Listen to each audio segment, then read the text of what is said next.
KQ making 780 million Kenya shillings loss weekly. But just before I continue, if you've not subscribed to the channel, please do and click the bell icon right there for update notifications. The COVID-19 pandemic has worsened the turbulence and financial woes facing KQ, leaving the airline unsure if it will survive the impact of the pandemic. The national carrier says it will be challenging to maintain its going concern status, according to a status report the airline recently filed in court. The report details the extent of losses made since March this year and plans to lay off 40% of its employees, aimed at saving about 600 million shillings a month. Over the months when most of its operations were grounded, the airline was reporting a weekly loss of 784 million shillings, that is $74 million.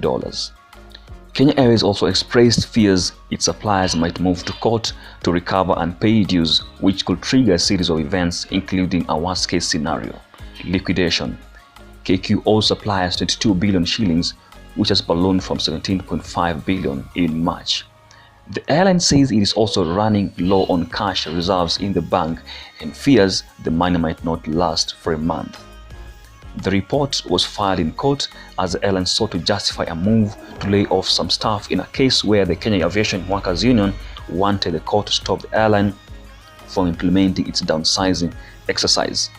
The union succeeded in getting reprieve for its members who will not be laid off. Kenya Airways started laying off staff last week and expects to complete the exercise by September 30th.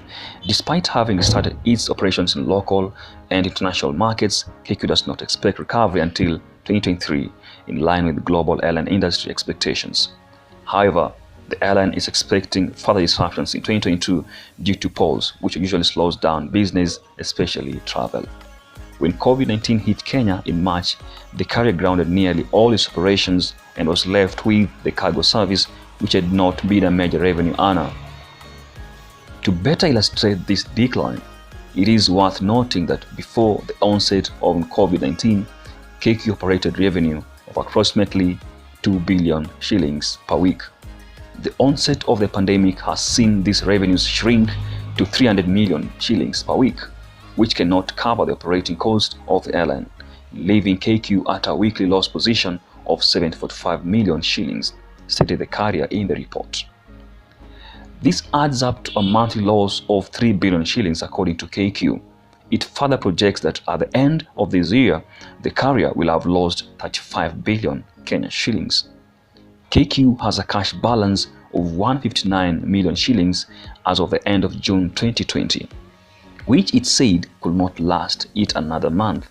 This in comparison to April, when its cash balance stood at 2.4 billion Kenyan shillings. That's all we have for now about the KQ. It seems to be quite a tough situation for the airline. Thank you for tuning in. I'll be back with more news. Goodbye.